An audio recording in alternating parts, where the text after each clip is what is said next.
isang mapagpalang araw sa ating lahat mga kababayan, Luzon, Visayas at Mindanao. At samang sulok tayo ng ating mundo, sana ay nasa mabuti tayo na kalagayan at walang sakit-sakit ang lahat. Ito po si Shaban mga kababayan at welcome back to sa ating YouTube channel.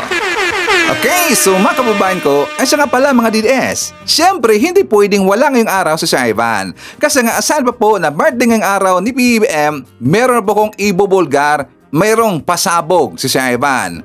Kasi nga meron pong nabigay sa atin na information mga kababayan ko, galing ho itong information ito, galing po sa mga DDS. Siyempre may intel tayo At saka meron pong puting ahas si Shaivan na nandyan sa hanay na mga DDS mga kababayan. So ngayon, itong ibinigay na information sa atin, very alarming talaga. Very delicate sa makabayan ko. At saka kung bakit napilitan yung DDS na nabigay sa atin information sa atin kasi nga hindi niya ito matake at hindi niya ito gusto makabayan. Ayaw niyang mangyari ito.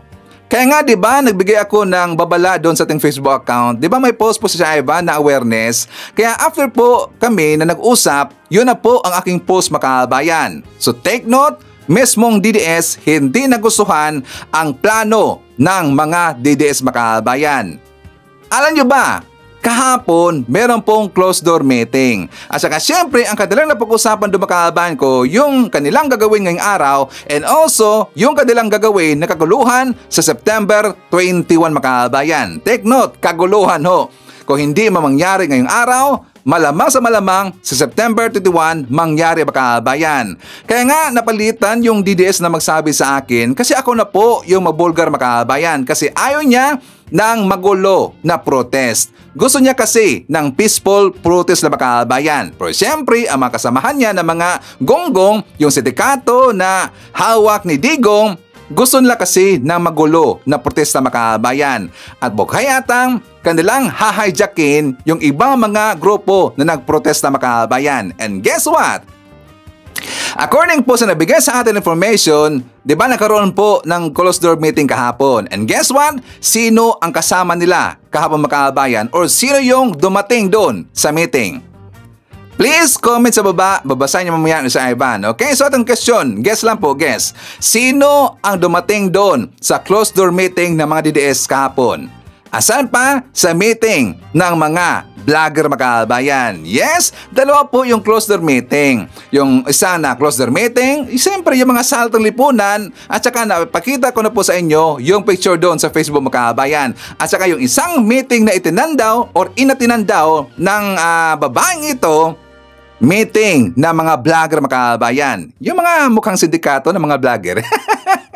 Diba? Mukhang mga sindikato ng mga vlogger talaga So dapat na po nating ibulgar ngayong araw kasi ito po'y nakakabahala makabayan. Lalo na birthday ngayong araw ni PBBM, diba? And also pag-uusapan po natin mamaya, siyempre yung si Joel Villanueva na nagsinungaling makabayan. Pag-uusapan po natin itong si Jingo Estrada kasi meron pong isang personalidad na kilalang makabayan ko na ito'y nagbanta kay Jinggoy Estrada makabayan na kapag hindi siya magre-resign sa kanyang post, kanyang ibubulgar. At meron siyang dalang mga ebidensya makabayan. At syempre marami pang iba. So before tayo mag-start sa ating mga topics makabayan ko, syempre i-greet muna natin si PBBM ng happy birthday. So ang wish ko kay PBBM, naway patuloy kayong bigyan ng Diyos ng lakas, karunungan at mabuting kalusugan para magampanan ninyo ang inyong tungkulin para sa ikaunlad ng ating bansa. Mabuhay pa kayo, Mr. President. Okay? So, doon rin po sa ating Facebook account makabayan ko, di ba nag-post ako doon na ang tanong ko doon, ano ang birthday wish mo para kay PBBM? At yung mga mensahe ninyo mga kababayan ko, di ba sabi ko na isasama ko sa vlog natin. So, ito po yung mga nag-message doon sa baba. Babasahin na po natin. Sabi niya, ni Imelda Rakidan Biabi, wish ko sana always healthy, more birthdays and years in life, and God bless and keep him safe always and his family. I pray to God. Amen. Wish ko PBBM, he'll be safe all the time. God bless. Happy birthday, our President PBBM, wishing you a good health and divine protection wherever you go. God's guidance be with you always. At saka meron pang comment, Good afternoon, Sir Ivan. I wish PBBM good health always, and may the good Lord continue to bless him always and guide him whatever God or good plans for us Filipinos. Happy birthday, our dearest PBBM. God protect the Philippines, especially from corrupt people. Okay? So, yung ibang mga mensahe ninyo mga kababayan ko, mamaya babasahin natin yan. At syempre, i-greet po natin ng happy birthday si Sir Jason Kelly. Greetings card from Ma'am Abby Smith. At syempre, i-greet po natin ng happy birthday ang lahat ng mga viewers na nag-birthday ngayong araw. Happy birthday!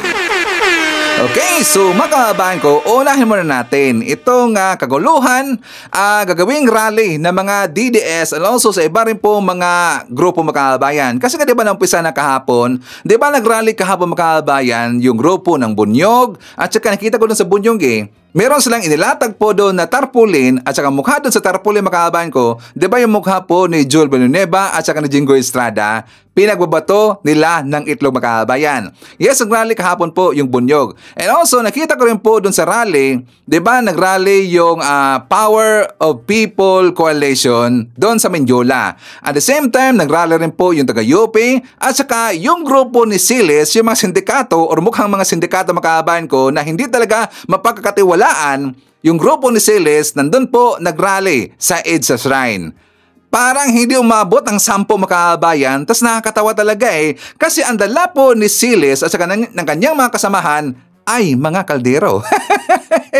Diba? Tas ngayon, sila po ay nag-aambisyon ng People Power 3 makabayan. Diba?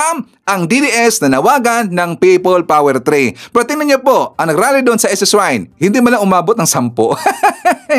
Kasi ang gagawin dito ng mga DDS, sila ay sasama sa mga grupo-grupo at para kasing kanilang hahijackin. At meron silang gagawing hindi maganda kasi meron daw magdadala ng mamaya, pag-usapan natin yan mga kababayan. Okay, so ipapakita ko muna sa inyo yung nangyaring rally kahapon. For more details, let's watch this. Pinagbabato ng itlog at pinagsisipa ng grupong Bunyog ang tarpaulin na may larawan ni na Senators Jinggoy Estrada at Joel Villanueva sa labas ng Senado kaninang umaga. Ikinasa nila ang maikling programa para kondinahin ang mga pangalang dawit sa flood control scandal, kabilang na ang 2 senador. Warm up pa lang daw ito para sa mas malaki at malawakang pagkilos sa September 21 kasabay ng anibersaryo ng martial law. Galit na ang taong bayan. Galit na ang mga Pilipino na naghihirap. Lubog sa baha, lubog dyan sa kahirapan. Bilyon-bilyon ang nasa mesa ng DPWH. Bilyon-bilyon ang transaksyon ng mga senador. Bilyon-bilyon ang transaksyon ng mga congressman na uuwi sa kanilang bulsa. Sa Mendiola naman tumungo ang People Power Coalition para iprotesta ang anilay korupsyon at sabwatan sa pamahalaan. Bit-bit din nila ang wish para sa darating na kaarawan ni Pangulong Bongbong Marcos bukas, September 13. Pangunahin nilang panawagan ang pagpapababa sa presyo ng kuryente. Lumawak lang ng lumawak ang negosyo ng mga pinakamalaking energy players sa bansa. Kami mga ordinaryong Pilipino. Tayo ba ay guminhawa ang ating buhay? Noise barrage naman ang ikinasa ng grupong Bangon Sambayanan sa EDSA Ortigas. Pinagbibitiw nila sa pwesto si PBBM at ang pinsan niyang si House Speaker Martin Romualdez sa gitna pa rin ng palalim na investigasyon sa maanumalyang flood control projects. Diba nakakatawa yung grupo ni Siles makabayan? Nag-noise barrage, tas yung nag-rally sila doon sa EDSA Shrine, hindi man lang umabot ng 10 makabayan. Diba? Tapos ngayon nag-aambisyon sila ng People Power 3. So ang isinigaw ng grupo ni Siles, gusto lang pababain sa pwesto si PBBM and also si Speaker Martin Romualdez makabayan. Pababain nila sa pwesto si PBBM, diba gunggong talaga kasi nga napahiya sila. Kasi nagawa ni PBBM ang hindi nagawa ni Digong makabayan. Si PBBM nagtrabaho ho. Siya dito ang naglantad sa mga korap na opisyal dito sa ating gobyerno makabayan.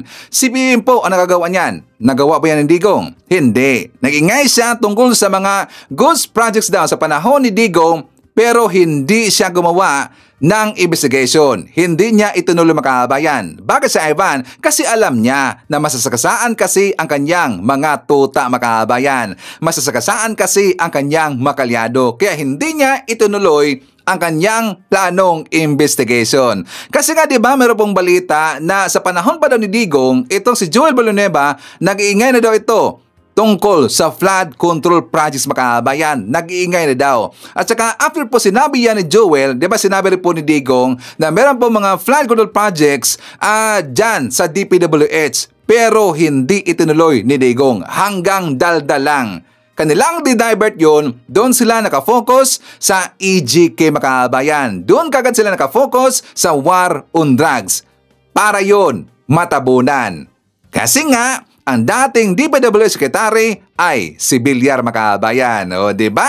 Nakaduda. Kaya nga sila ngayon nag-iingay kasi ayaw nila na masagasaan ngayon yung panahon ni Digong dito sa isinagawang investigation, lalo na sa upcoming na investigation na paghahawakan ngayon ni Senator Ping Lacson sa Senate Blue Ribbon mga kabayan. Kaya nga sila galit na galit, di ba, na pinalitan itong si Marcoleta at saka si Chis Escudero mga kabayan kasi nga kontrolado nila. Ngayon, hindi na kontrolado nila yung Senado. Pinalitan na si Chis ni Tito Soto, pinalitan na itong si Marcoleta ni Senator Ping Lacson. So, very day, mga korap na opisyal na galing rin po sa panahon ni Digong. O, diba? Puro daldal kasi si Digong, diba? Pero kailangan nilang umiksina, kailangan niyang magmura, kailangan niya mag-divert ng issue kasi nga alam niya masasagasaan at malilintikan ang kanyang mga kalyado mga kabayan. Make sense ba mga DDS? Diba? Gunggong talaga eh. So ngayon, naging supporter sila ni Diskaya mga kabayan. Diba? Nakakatawa talaga eh. So ngayon mga kabayan ko, ipapatuloy natin kasi nga mas lalong umiinit yung rally or isisagawang rally ngayong araw. Pati nga yung sa Dasmariñas mga kabayan, kasi sa Dasmariñas, doon sa Forbes Park, posibleng yun po ay sugurin ngayong araw na mga rallyista. So ito po yung babala mga kabayan. Saka nagpalabas na rin po ng statement yung taga Dasmariñas. For more details, let's watch this. On edge pa rin na ang ilang residente ng Forbes Park dahil sa ikinasang mga protesta kontra korupsyon. Bukas, pangamba nila sila'y madadamay. Ang isa pang exclusive village sa Makati, naka-alerto rin. Yan ang agenda report ni Andrea Salve, live nag-uulat mula sa may San Antonio Church sa Makati. Andrea, ano na ang latest? Corina, pinaigting na ng Dasmariñas Village dito sa Makati ang kanilang security measures dahil sa mga posibleng rally o mobilisasyon sa susunod na mga araw. Hindi raw red alert pero naka-full alert na ang DVA. Yan ang pagtitiyak ni DVA President Jose Cochinyan III sa lahat ng homeowners. Anya, hindi raw sila takot sa boses ng demokrasya at handa silang akapin ito. Pero robust security measures na raw ang kanilang ipinatutupad na bahagi ng pag-iingat sa kanilang komunidad sa tulong ng Security and Traffic Committee. Nakipag-ugnayan na rin daw sila sa PNP. Handa ang DVA kaya maaari lang daw na ituloy ng homeowners ang kanilang mga plano ngayong weekend. Tiwala raw ang kanilang komunidad sa sambayan ng Pilipino na kanilang mga kapatid sa demokrasya at panawagan ng accountability. Nakausap naman namin ang Makati City PNP. Katuwang ang National Capital Region Police Office at Southern Police District, handa raw silang tumugon sa sinumang mangangailangan kaya walang dapat na ipangamba ang mga residente ng Makati. Corina, maliban sa traffic dahil Biyernes ngayon, tahimik naman ang sitwasyon sa parehong Forbes Park at Dasmariñas Village.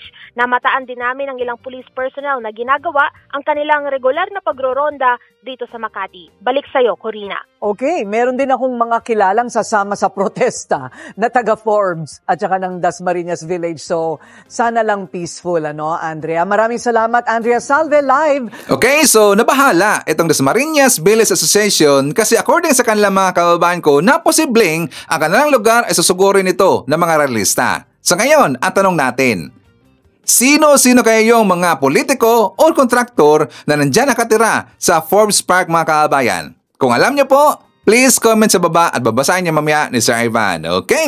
So ngayon, pag-uusapan na natin ito si Joel Villanueva at saka si Jinggoy Estrada mga kababayan. Pero unahin muna natin itong si Joel Villanueva. Kasi nga, very, very sinungaling mga kababayan. Tingnan niyo po yung mga comment ng mga netizen ngayon. Kahit saan-saan kayo magpupunta ng mga post na nandyan yung mukha ni Joel Villanueva, ano ang kanilang kadalasang sinasabi mga kababayan? Jel, J-I-L. Joel is lying. Diba? Yan po ang bagong meaning pala ngayon ng Jel. Joel is lying mga kababayan. Tapos sabi pa dito ni Glenn Carlo L. Dizon, isang event lang talaga daw yan. Bali, nilagari na nila lahat ng isang event. Double time ba? Nakakatawa. May nagtatanggol pa din sa sinungaling na pastor nito. Joel is liar. Napaka-Jel. Ang sinungaling ay kasabwat ng magnanakaw. Same-same lang sila. Boy Dila ang bulaang propeta. So ngayon mga kababayan ko, meron kasi nag-viral. May nag-viral na naman po na resibo. At ang nakabuking nito, isang netizen. Merong picture na kumalat na kasama pala ni Joel Villanueva sa isang boat ride itong si Henry Alcantara makabayan.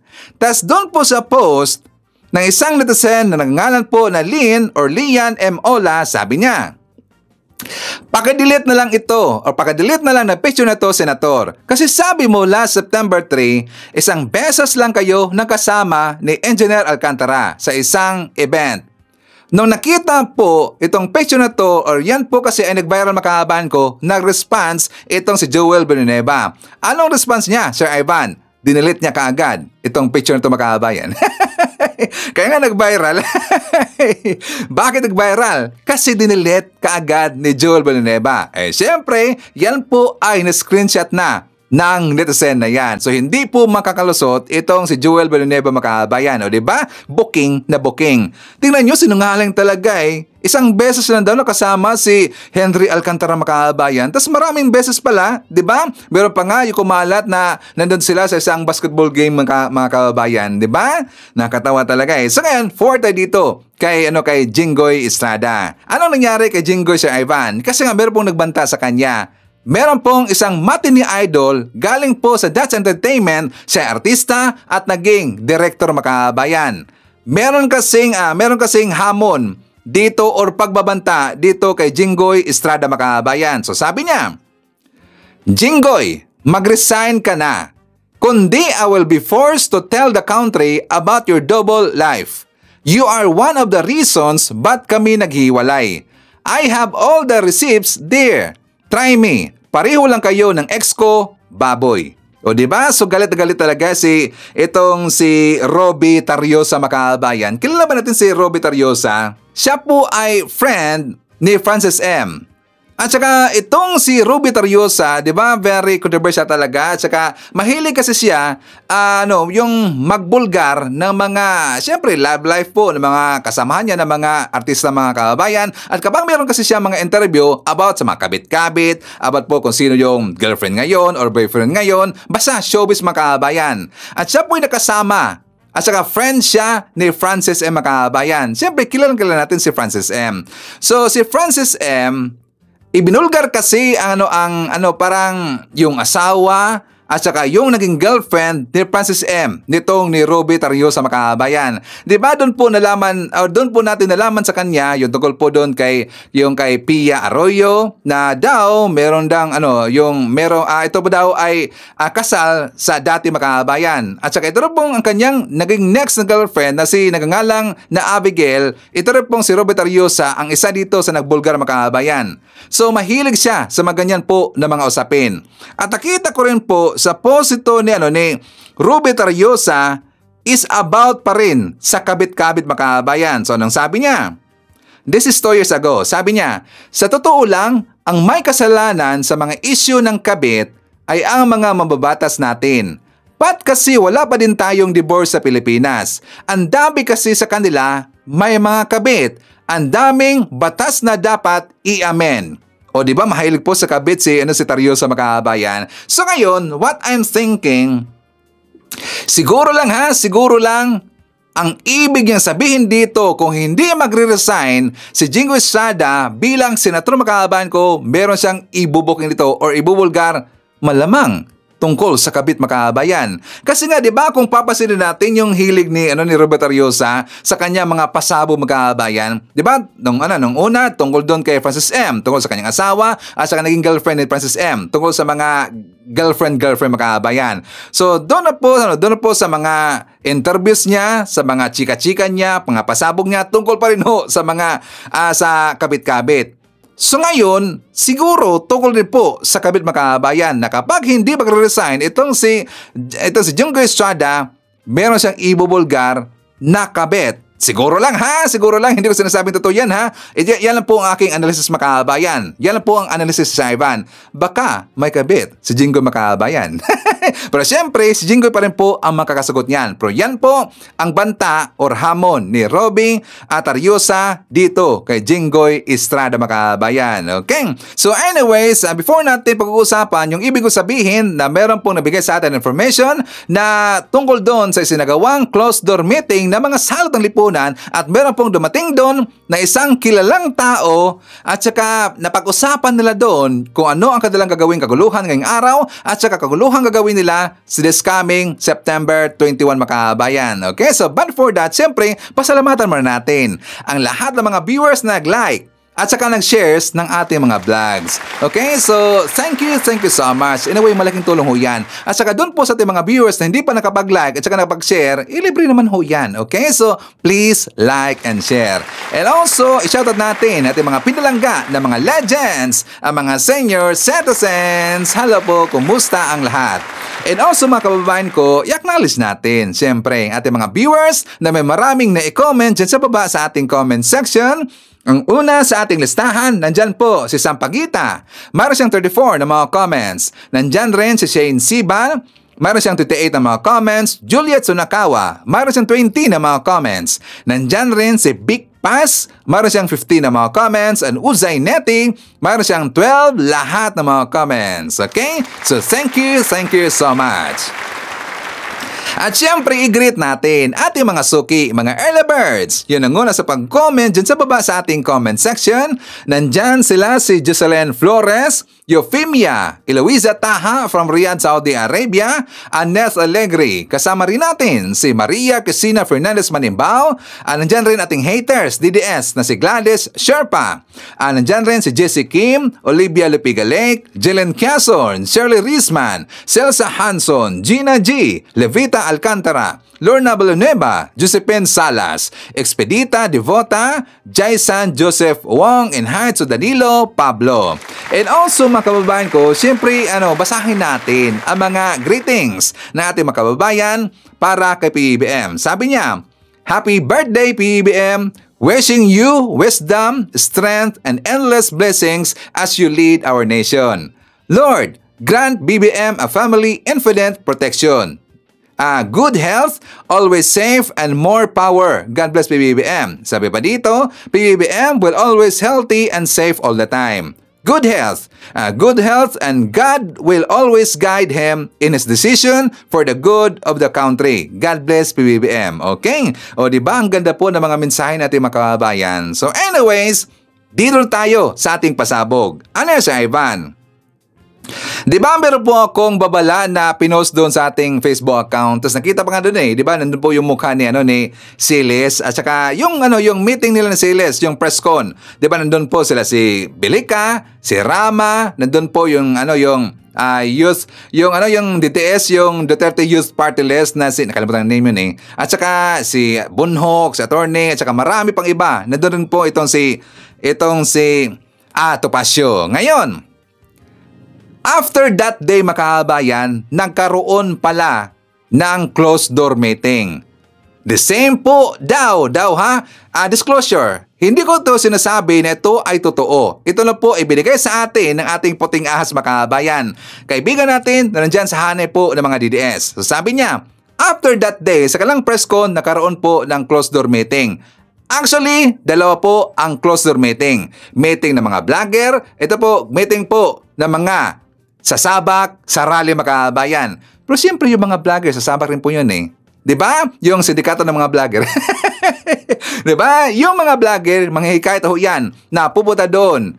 'Di ba sila po yung manghihikayat mga kabayan na para pupunta doon sa isasagawang rally ng mga DDS. So dito din sa una, merong pumunta doon sa closed door meeting na isang kilalang tao mga kabayan. Sino? Sir Ivan. So sabi dito, siyempre, nung una mga kababayan ko, siyempre, kumustahan mo na kami. Kasi nga, siguro mga 1 month yata na hindi kami nagkausap mga kababayan. So, siyempre, kamustahan nung una. Hanggang napunta kami doon sa mga usap-usapin sa plano ho ng mga DDS. Kasi nanghingi ako sa kanya ng information mga kababayan. So, kumusta? Ano ba yung plano ng DDS? Kasi nga daw, may kumalat na meron silang gagawing hindi maganda na gusto nilang gagayahin yung nangyari doon sa Nepal and also sa Indonesia. Kasi meron silang ipinakalat kasi sinabi ko sa kanya, meron kasi ipinakalat ang mga DDS na daw coming soon or Philippines soon.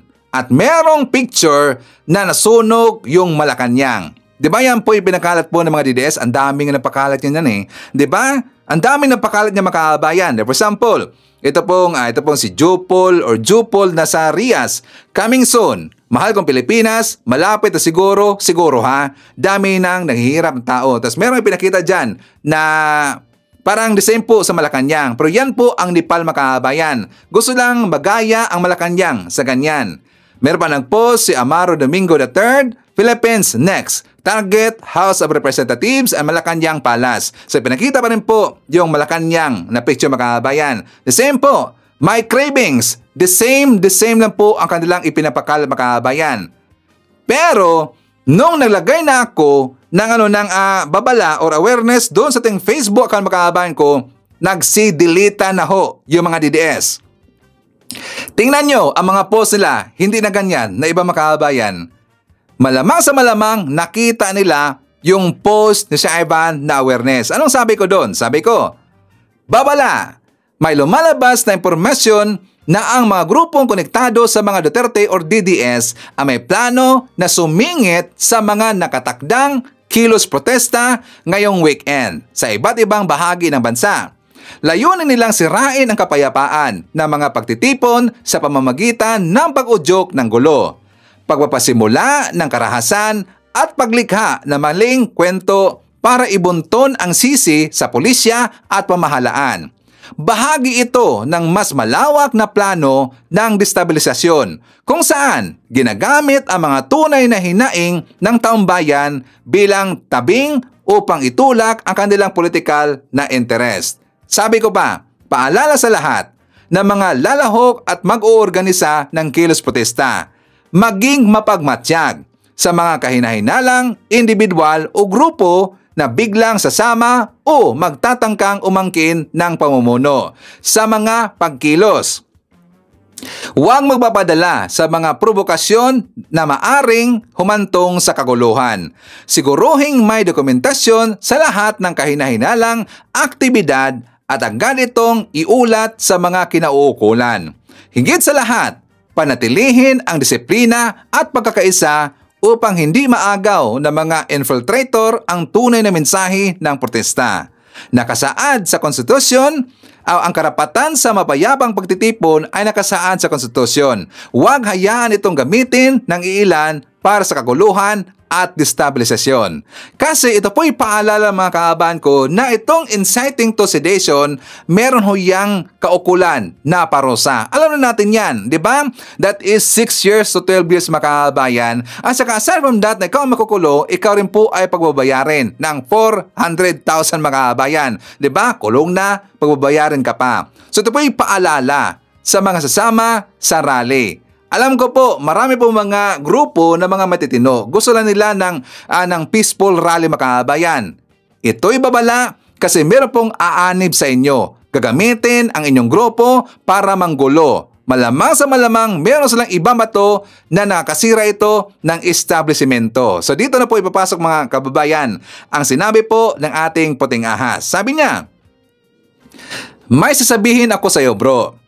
Alam mo ba na dumalo sa closed door meeting namin si VP? O di ba? Ulitin ko lang, disclosure, hindi ko sinasabi na ito ay totoo. Siyempre, wala ako dun eh. Sabi niya yan mga kabayan. So, hindi ko sinasabi na ito ay totoo. Ito na po ay binigay sa atin na information mga kabayan. Ito po ay awareness sa atin. According sa kanya, may sasabihin ako sa iyo bro. Alam mo ba na dumalo sa closed door meeting namin si BP? Gulat nga kami. Sabi niya, gulat nga kami. Dahil wala sa plano na isama si BP pero dumating siya. Kaya siguro mga kabayan, kaya siguro na wala siya kahapon sa budget hearing doon sa Kongreso. Kasi super busy pala. super busy pala ito si BP mga kabayan, di ba? Di ba meron pong budget hearing kahapon pero hindi numating itong grupo ni Sara Duterte. Kaya siguro kasi nandun siya sa closed door meeting. So sabi niya, hindi ko lang sure kung sino ang nag-imbita sa kanya. Mukhang galing siya sa closed door meeting kasama ang mga vlogger. Sino kaya yung mga vlogger na yon? Sila ba yung mga sindikato na yan? Sila ba yun? Diba? Mukha pa lang eh. Hindi talaga mapagkakatiwala makabayan. Diba? Mukhang mga sindikato talaga eh. Diba, Kokolokoy?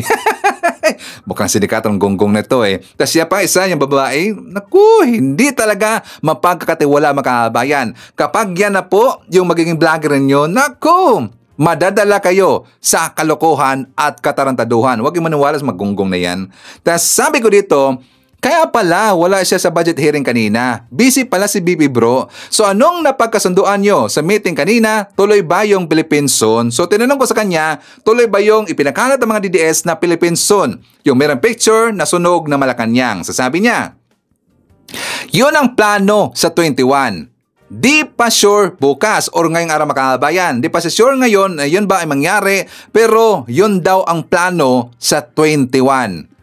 Baka may maghahagis ng Molotov, bro. Alam ba natin yung Molotov? Yung parang bomb battle makabayan. Ang tawag yan? Battle bomb ba yung tawag niyan? Yung merong gaas po na battle, tas ihagis, sunugin, tas ihagis makabayan. Di ba Molotov po ang tawag niyan?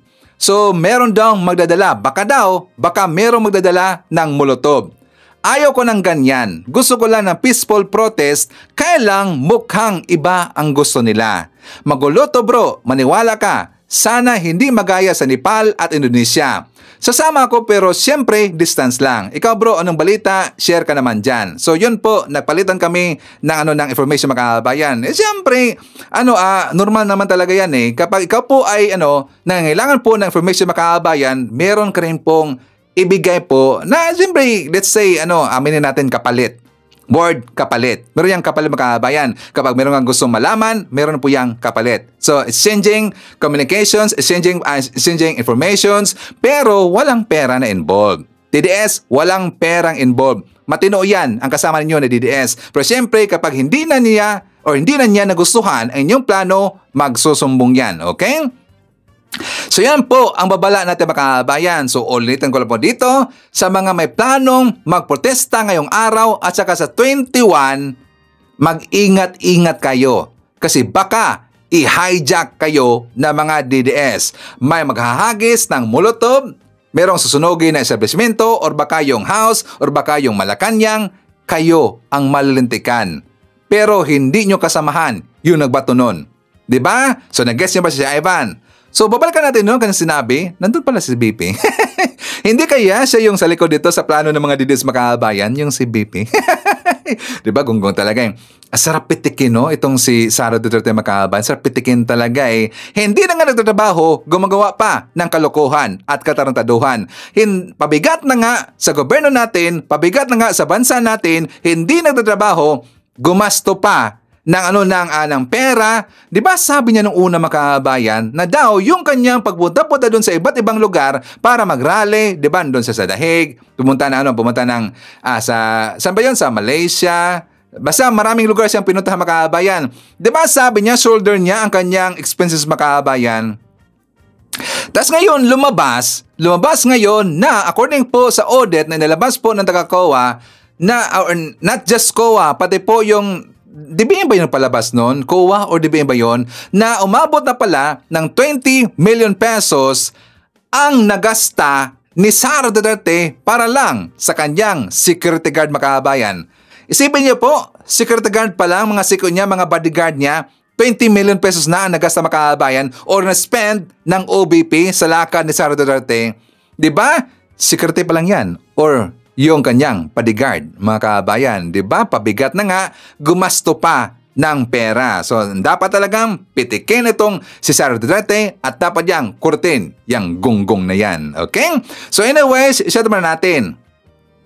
Nandyan po si Marilyn Digma, Florifigo Mapak, Barbara Cristi Toto. Kasama rin natin si Lorely Bernardo, Haitzo Ernesto, and Rebecca Nacion. Abby Smith from Arizona. Nandyan rin si Evelyn Garcia, Tony De Los Reyes, Phil Macabato, Mones Borromeo, Abing Sulet from California, USA. Haitzo Axel Roses, Lito Bungalan, at saka shoutout daw sa Bungalan family na nandyan sa Barangay Kupang, Muntinlupa City. Haitzo Ashen, Nida Sanga from Vancouver, Canada, and Haitzo Marilo Bidnarek from Germany. Okay?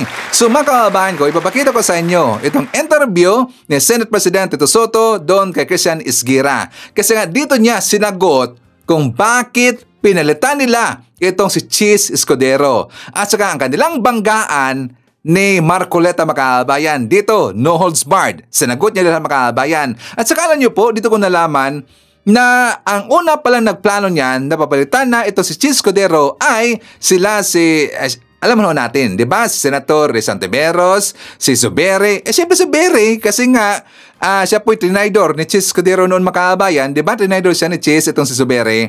Sila apat yung nanguna doon. Si Senator Santiveros, si Zubiri, Senator Panfilo Lacson, at saka si Lorraine Ligarda mga kababayan. Kasi nga nakita nila pumangit na ang imahe ng Senado dahil kay Cheese Escudero mga kababayan. Ito ang paglalahad ni Senator Tito Soto. For more details, let's watch this.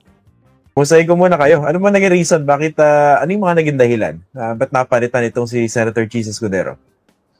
Well, nagkaroon ng mentality or thinking yung aming mga kasama.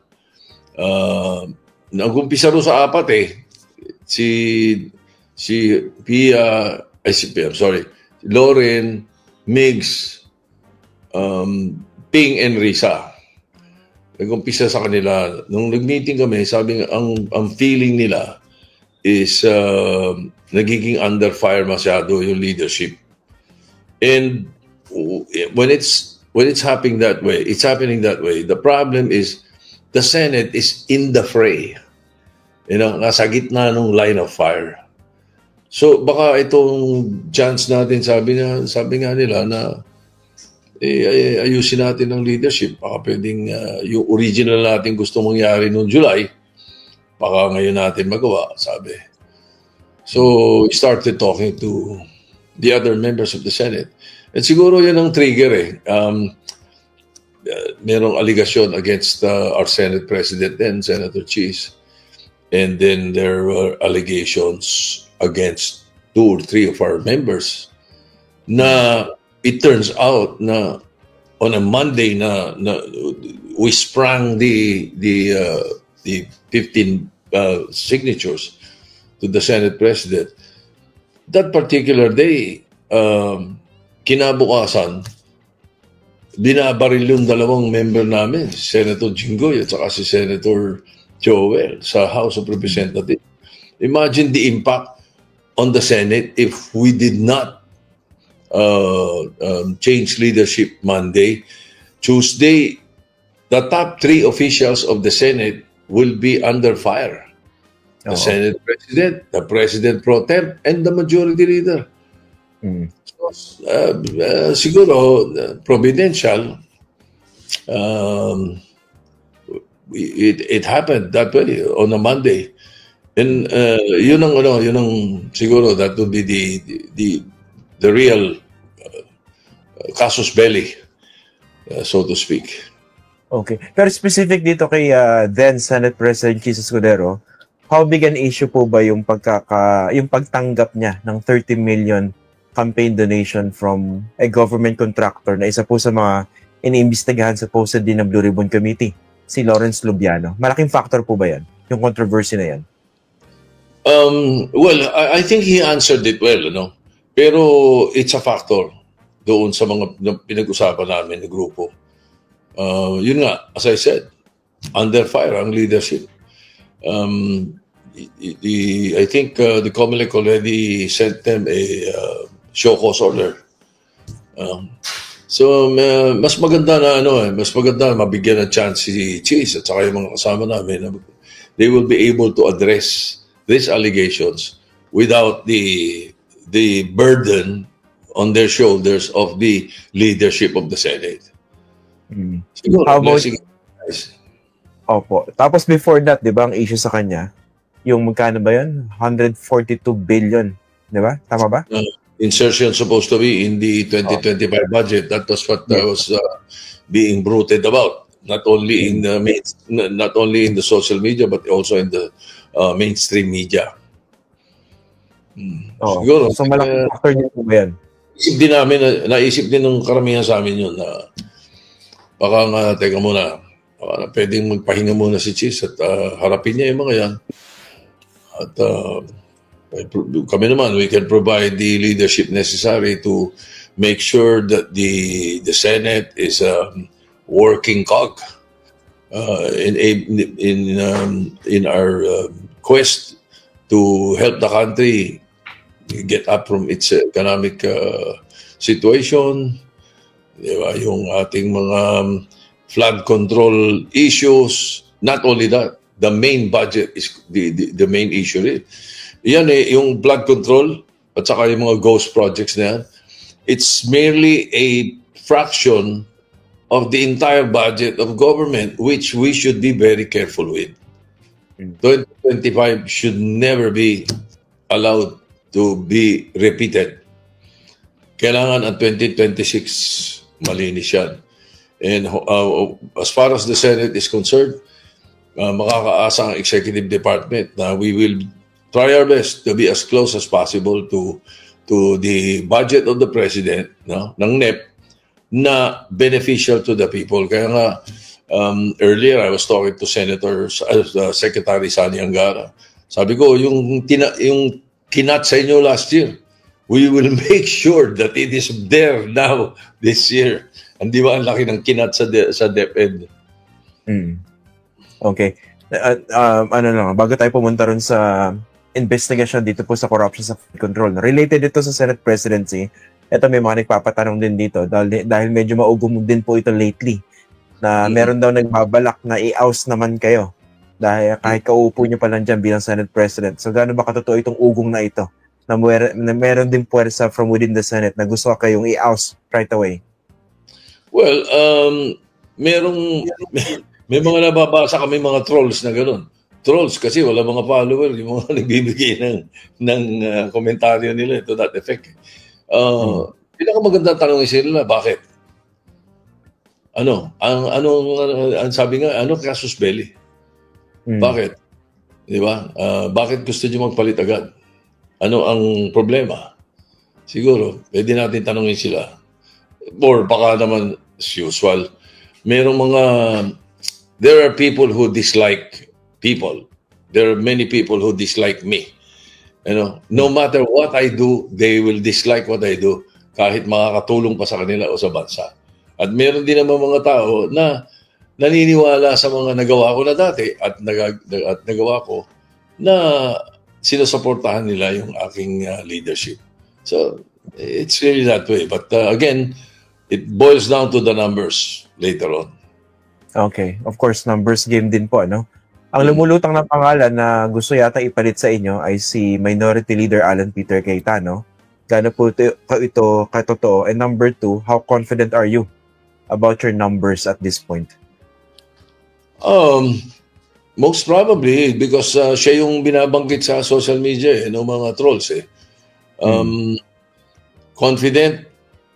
I leave it up to God. I am quite confident that my colleagues understand why we had to change leadership, and I think most of my colleagues, sa matter of fact, may mga iba kaming mga hindi kasama sa majority na kausap namin, interesado nga na sumama sa majority. Ayaw lang naman namin biglayin. Okay.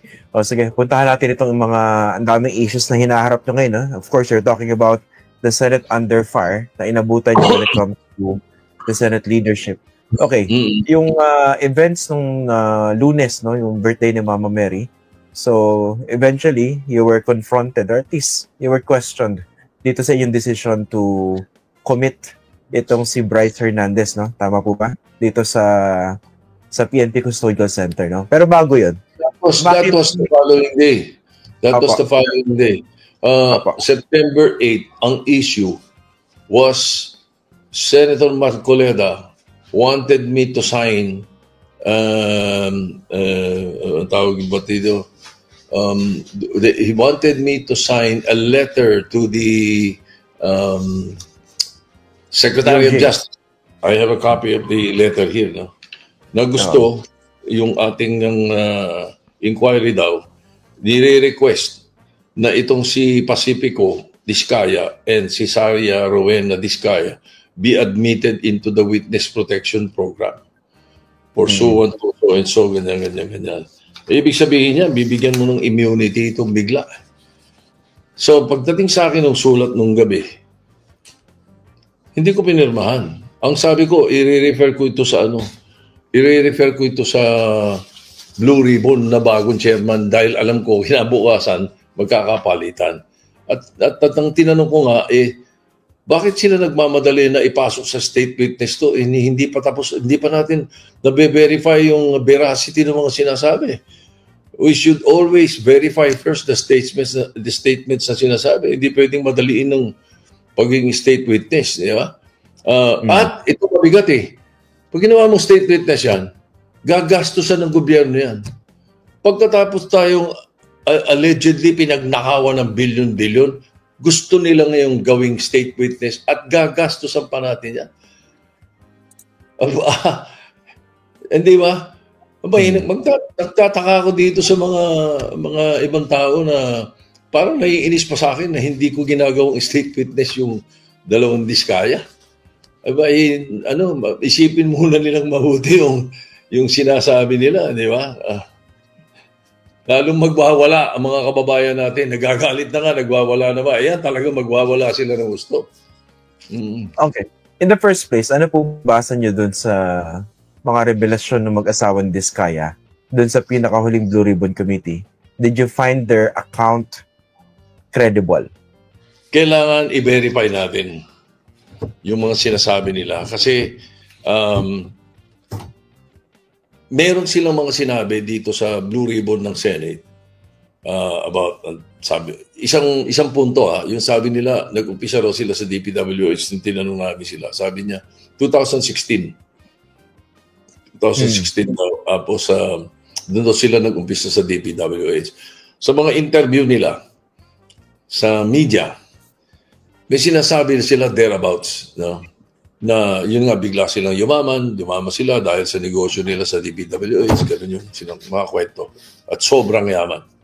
Ngayon, nung nasa house, tinatanong sila dyan, ang sinagot, panahon pa raw ni Gloria, kasi bakit napakalaki ng naamas ninyong bilyones? Ang sabi, hindi, panahon pa raw ni Gloria Macapagal. Ando na sila sa DPWH hanggang kay Noynoy, panahon ni Noynoy, at saka dito nga sa panahon ni Marcos. They jumped the 2016 to 2022 point. Samantalang samantalang sila ang number one contractor of the DPWH on record from 2016 to 2022. Ba't di nila binabanggit yun? Again, we have to verify ito mga sinasabi nila. Ano po sa tingin niyo? Bakit tumalon? Bakit bigla nagkaroon skip 2016 to 2022? Sila mismo on their own siguro. Baka masyado silang mabibisto doon sa mga panahon na yun, yung 6 na taon na yun. Sapagkat ando doon yung pinakamarami sila sa kontratista. O baka mayroong nag-feed sa kanila o mayroong nagsabi sa kanila, huwag niyong babanggitin, ha? Di ba? Okay. Your guess is as good as mine. But you cannot help but think that they were omitting that particular saga in their business career. Okay. Relatedly, anong tingin niyo? Ba't parang mukhang nagmamadali rin si Marcoleta na ipasok naman yung dalawa sa witness protection program? Precisely. I cannot get an answer. I was asking, bakit nagmamadali? May hearing pampanibago. At saka right after the changing of the guards, so to speak, pagkapalit namin umaga, can you imagine, Christian, kung ano nangyari niya sa letter of authority na yan, na bigay sa DOJ, kung hindi ako Senate President that day, what would Senator Escudero done? Magkakasangga sila. Sila magkakakampi, di ba? I don't know. Maybe it's good to ask him. What would he have done? Kasi pinipilit ni Senator Marcoleta yan. Ito pa nga isa napansin ko eh.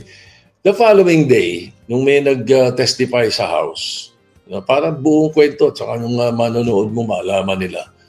Kinabukasan, nung merong nagsalita doon, yung Hernandez, about 2 senators being involved, na may sinabing halaga, may sinabing ganito, na mabe-verify na kanya kung totoo at hindi.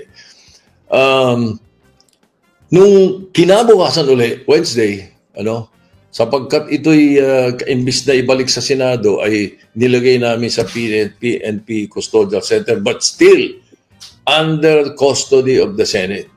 And I am authorized, we are authorized to do that. There's nothing that we violated. Nothing illegal about that. The following day, on a Wednesday, ito ang tinanong ni Senator Marcoleta. Kinestyon niya pagkatapos mag-privilege speech ni Jinggoy. And then, alam mo, nagkakainitan pagka merong ipinipilit na mali eh. May ipinipilit siyang mali eh. Kaya nagkakainitan, Pero later on, na-realize ko, hindi yun ang point, Christian. Ang reading ko, camouflage yun. Camouflage yun to put me and the leadership of the Senate under the gun, kunwari. Pero ang naiinis sila, kung bakit hindi ko pinirmahan yung sulat sa DOJ. Baka may commitment sila to someone, to some people. Although malamang hindi aprobahan ni Secretary Remulla yun, but then again, is there a commitment somewhere? Hindi ba? Parang galit na galit bigla sa akin dahil ayokong bigyan ng proposal for immunity for the witness protection program ng mag-asawa. Camouflage yung issue Pero that was the main issue. Believe me. At saka mag-isip muna kayong mabuti. Baka kayo ang nabobola. Kami, basta we will do everything the right way. We will always follow the rule of law. Nabanggit niyo po yung commitment to someone, Medyo mabigat ito, Can you elaborate on that? Mukha ano po ba yung commitment? Baka mayroong nakiusap na ipasok sila sa witness protection program. Wala nga naman silang kulong. Pero nung after the debates namin, ang ginawa ko, I was just curious. I called Secretary Boying Remulla. Tinanong ko, Secretary, alam mo ba itong istorya dito nung Lunes ng gabi? Hindi ko pinirma. Ito dapat papunta sa'yo. Ganito.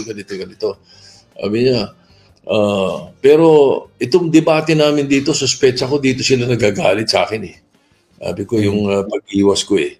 Sabi ni Secretary Remulla, in so many words, may mga mabigat siya mga binitawan eh. Pero sinabi niya, yung ganitong daw kaso, not directly yung mga diskaya, kailangan daw yun, lahat ng ninakaw nila sa gobyerno, ibalik nila. One. Tama. Number 2, they must tell all. Sabi ko nga, not tell half. Tell all. Yan, pwede ka. Dahil kaya ka papasok na witness protection program, meron kang masasagasaan na malalaking tao na involved pala. Di ba? Yan, pwede kayo pasok sa witness protection program. Pero bakit nag-hearing tayo? Gagawin kagad nating witness protection program kagad dito, magkakaroon ng immunity. Diba? Anong dahilan para magalit kayo sa akin na ayokong pirmahan yun? Nasa lugar yun. Di ba? Sa pagkakaalam niyo po, Senate President, paano ba na-prepare itong affidavit or sworn statement nitong mga diskaya? Ito, wala akong personal knowledge, pero may mga kwento. May mga kwento na mga 3 or 4 days before, meron ng pinrepare na affidavit na ganyan. Hindi ko alam kung sila talaga nag-prepare. Pero ang kwento, may mga inedit daw. Ayun. Walang binigyan. Sa Blue Ribbon, kahit anong committee ng Senate, pag mayroong nagsasubmit ng affidavit, lahat ng member bibigyan ng kopya. Ganun yun. Yun ang talagang tradisyon or SOP, standard procedure. Itong affidavit nila, Diskaya, walang may kopya kundi si Senator Marcoleta. Ni isang member ng Blue Ribbon, walang nakakita ng affidavit. So, may kakulangan. Paano namin i-verify yung mga sinasabi niya? Paano maniniwala kagad kami? Even, as a matter of fact, if you're a member of the Blue Ribbon, even if you're not attending that particular hearing, you must be aware of any submissions. Doon sa amin ako, dami ko ng investigasyon na ginawa dyan. Inimbestigahan ko na yung PhilHealth dati. Asuntohan nga lahat yung mga nakaupo dati noon. Yung Department of Agriculture, gano'n din. Oras na may natanggap ako, na affidavit, magsasalita, bibigay ko kagad sa sa secretariat yun. Make copies. Bibigyan kagad yun. Give the members. You always must give the members a chance to scrutinize the affidavits and prepare your clarification, your questions for clarification. Kamunti ko na magamit kung clarificatory. Nung araw kasi, there's no such word Bago lang na ipasok yung invento ni Biaso niya Okay. Pero dito, sino sa tingin niyo yung gustong tila nililigtas o iniiwas nitong mga Diskaya sa kanilang affidavit? Ayun na nga siguro may mga malalaking taong iniiwas nila. Hindi nila sinasabi lahat ngayon, wala yung immunity. Wala pa yung immunity, wala pa yung witness protection program. Hindi natuloy yung pinangako or pinlano. Ewan ko kung ano sasabihin nila. Okay. May isa pa po, kasi yung... Ang pinakamaganda sa kanila, talagang gusto nila yan. Gusto nilang, sabihin nila lahat. Sabihin nila, pati yung mga nangyari na yan. Okay. Convinced ba kayo dun sa pinalutang o pinaluwa? Sorry for lack of a better term, no? Kasi si Senator Marcoleta nagtanong nung huling pagdinig, no? Meron bang senador na involved? Sabi, wala. Tapos nag-joke siya kay Senator Jinggoy, safe ka na. Tapos si Jinggoy naman, napikon, no? Pero kayo ba? Convinced ba kayo na walang senador na involved dito? At least at this stage, meron ng attempt to clear any senator of any involvement. Sino? Nung nila Diskaya? Di ba nung huling hearing po ng Blue Ribbon, pinalabas sa discussion ni Senator Marcoleta, meron ba involved na senador? O wala naman. So, nag-joke siya kay Jinggoy na, safe ka na. Di ba? Your question is kung naniniwala ako or Kung naniniwala ba kayo na at this stage, tama bang mag-clear na ng senador? Or talaga bang wala kayang senador na involved dito e nagsisimula pa lang na may investigasyon? Hindi pwede. Hindi ka pwede magsalita ng gano'n. Pinakamaganda, open book dapat kami. Open book ang Senate. Walang kung gusto natin yung sinasabi nila, sinasabi ng mga politiko, walang takipan. No? Kung wala talaga, open natin ang investigasyon. Makikitang wala. Hindi ba? Mas mabuti yun kaysa sabihin natin, hindi, wala. Your word against mine. Hindi ba?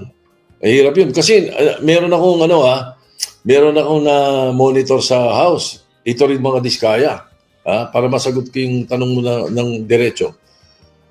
Tinanong nila itong certain congressman ito o congresswoman, hindi ko mabanggit yung pangalan, tinanong nila. Yung congresswoman, tinanong sila, ako ba kilala mo? Sabi, hindi. Ako ba meron transaction sa inyo?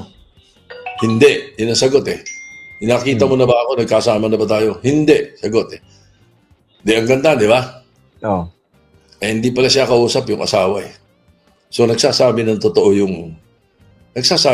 si Diskaya. Dahil hindi kausap yung kongresista, yung asawa. Oo. Okay. Di ba? Din ganyan yan eh. Di ba? Sinasabi sila rito eh. Walang senador na involved.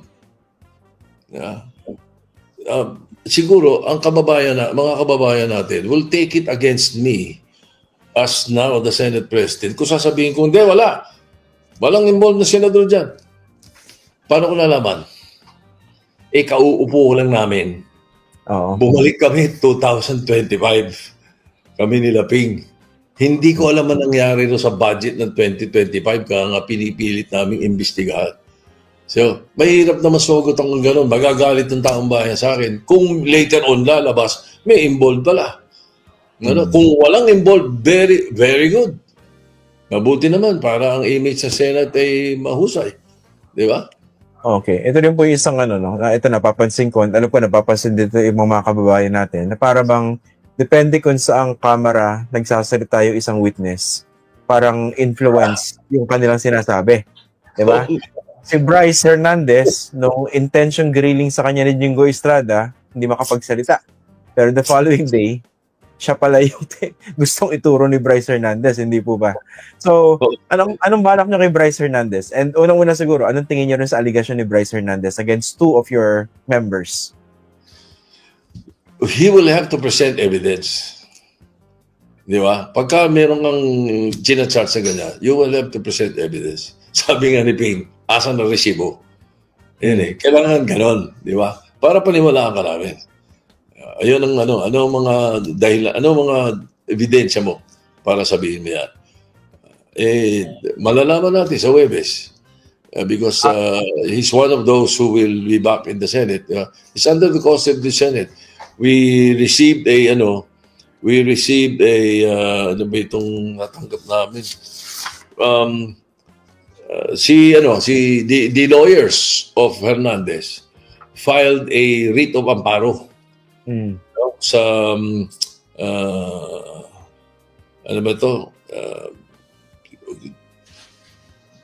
Pasay Branch 112, Pasay City, RTC Branch 112. That was 5 p.m. yesterday. It was received by the Senate. Okay, ngayon, the Senate was ordered by the courts to answer within 72 hours. Today at 4 p.m., kanina, I made sure, and I signed the answer also. The Senate filed its answer doon sa RTC Branch 112 ng Pasay. Meron nakaset na hearing on Monday, September 15, 9 a.m. And Hernandez is supposed to attend. And the Senate should be represented by its lawyers who shall attend. Ang problema dito, Christian, ang writ of amparo is not the proper remedy. As a matter of fact, it is the improper remedy. Kasi ang writ of amparo is only for extrajudicial killings and enforced disappearances. Alright? Yung testigo, yung kliyente nila, well, those are the two elements, Yung kliyente nila, the Senate never refused to provide information on his whereabouts. So, hindi pasok doon sa writ of amparo. Yun ang mga elements ng writ of amparo. At saka yung he was never removed from our protection, from the protection of the Senate. Opo. It does not fall there. Anyway, siguro the judge will realize that when we give the answer or face them on Monday. Yung decision po ng Senado to send him to the Pasay City Jail, was it prudent? Kasi ang pangamba doon, hindi ganun ka-secure sa Pasay City Jail. Kung totoo yung kanyang sinasabi, mabibigat yung mga pangalan na nasasagasaan niya, baka may mangyari sa kanya doon. Ang sinabi niya at kinausap niya yung mga congressman, kaya pinarating nila sa akin yun. Ang sinasabi niya, natatakot siya na doon sa Senado. Doon siya natatakot. Dahil baka, dahil mayroong 2 senador doon, natatakot daw siya. Alright. Hindi, yung ibang mga kasama ko naman, I will not mention kung sino. Ang kinakabahan ng ibang kasama ko, sabi yun, hindi yun Ang nakakatakot, bumaba siya doon, mayroong pupunta dyan, may kakausap sa kanya. Yung mga testigo namin doon talaga nakakausap talaga yun eh. Di ba? Kung magbago bigla ng salita yun, pagbibintangan kami ngayon, na naku, tinakot yan, or may sinabi dyan, nag-retract, di ba? Pinakamaganda talaga, yung PNP Custodial Center. Siya humihiling na wag daw sa Senate eh. Inilagay namin doon. Ngayon, ayaw niya rin sa mabaho ang kubeta. At walang aircon. Doon sa Senate may aircon eh. Oo. May aircon, may TV. Pakakainin pa siya. May wifi pa. Ayaw niya eh.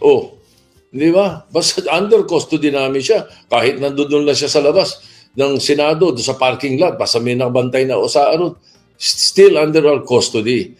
So it doesn't matter really. Kaya kung talaga tutusin, yung ginawang issue nila ng minority nung araw na yon, ang tingin ko camouflage.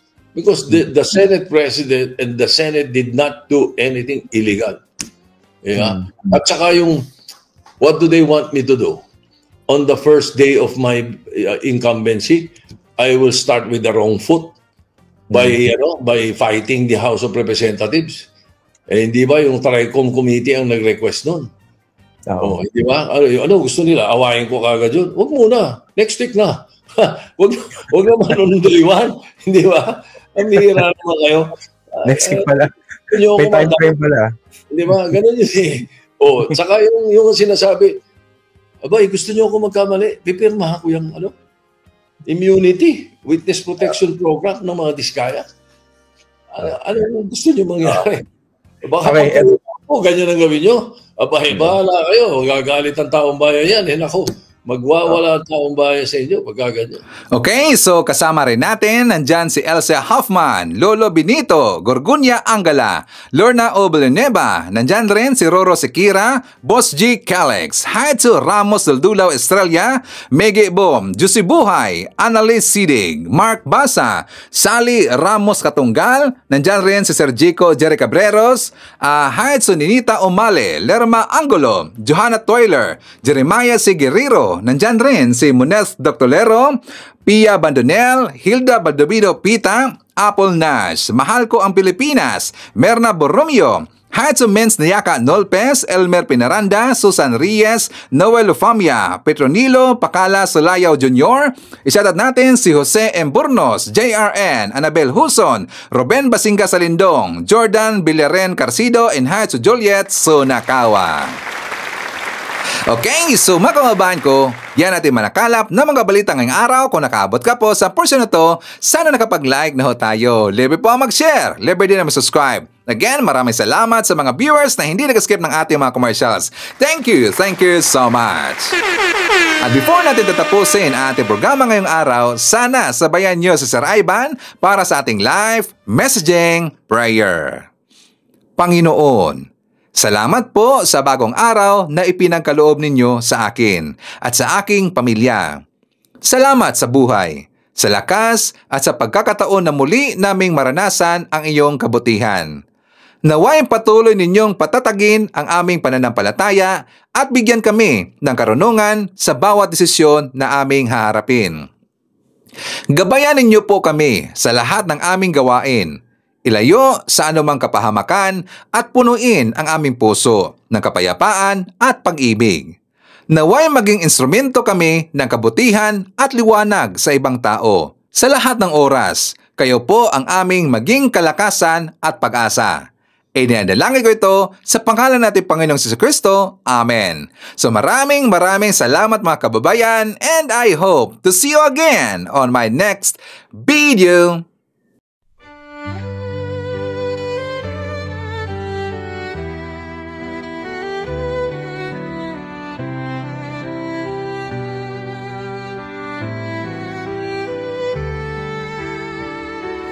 Bawat hakbang, tinik ang iyong daan.